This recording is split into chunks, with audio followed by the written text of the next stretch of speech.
I'm wearing eyeliner and I don't have my glasses today and I'm cooking a pork roast.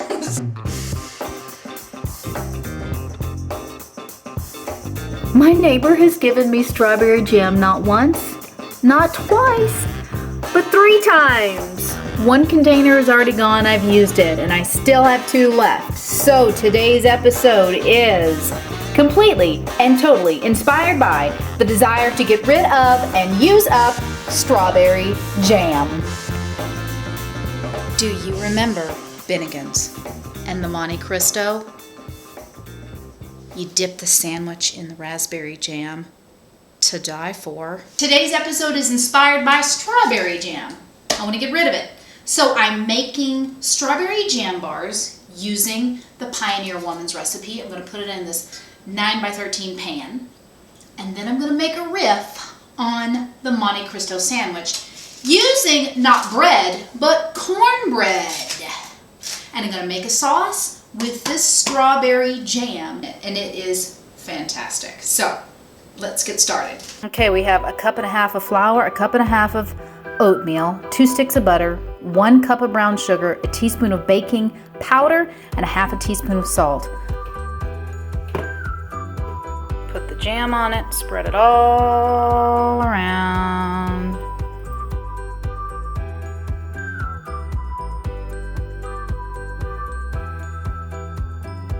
Listen. The angels are singing. I do not need this much sugar, so I've packaged them up in individual portions, and I'm going to take them up to work and share them with people.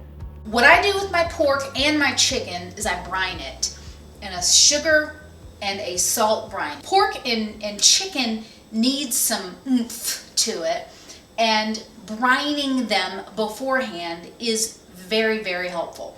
What I've done with this is I mix brown sugar, salt, and soy sauce, and then I let this set overnight. I'm going to pat it dry, and then I'm going to sear it on all sides, and then slow cook it with some onions and peppers, and orange juice, and orange zest, and some garlic. And I'm probably forgetting something else, but I'll show you.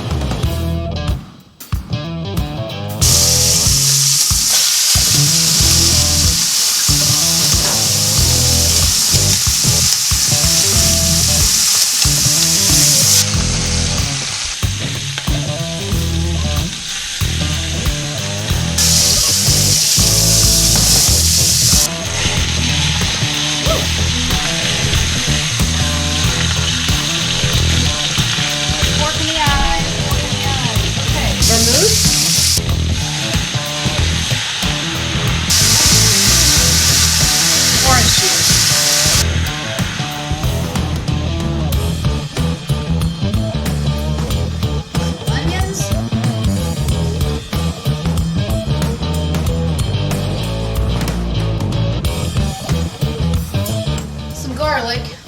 Why slice it up? Because it's just going to become mush. So put it in whole.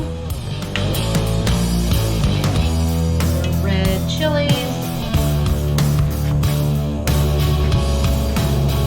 I added habanero and Thai chilies in this so that they don't disintegrate, and then when I smushed it up, it doesn't make it super hot.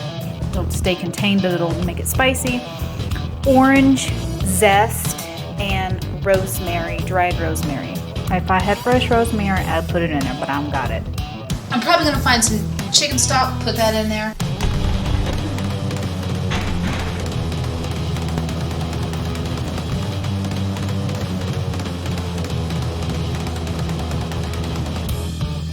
Now, if I had shallots, it would be even better, or a red onion, but I don't have either one of those, so I'm using a white onion begrudgingly, but that's what I'm using.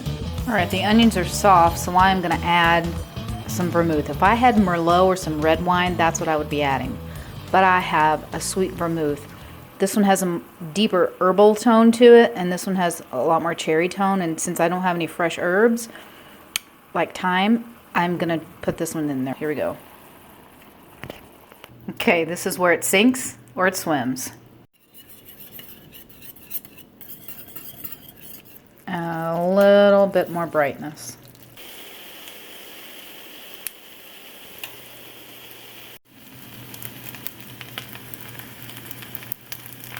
You could probably achieve this with deep frying, but I was not gonna do that. I just happen to have a little arugula that I can snip off. And now for the sauce.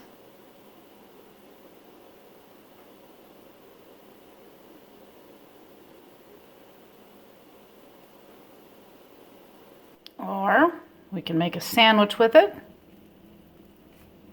and dip it in this fantastic sauce. Well, it's not a Monte Cristo, but boy, it makes me think of one. Oh, so salty and gooey and creamy and sweet and a little bit spicy with some garden tomatoes in the back as accent. No on-camera tasting for this dish. I needed a moment. GoPro, check. Vacation journal, check. Headed to Hot Springs, Arkansas, and I've got my vacation journal to document it because I can never seem to remember what goes on my vacations. All right, see you guys next week.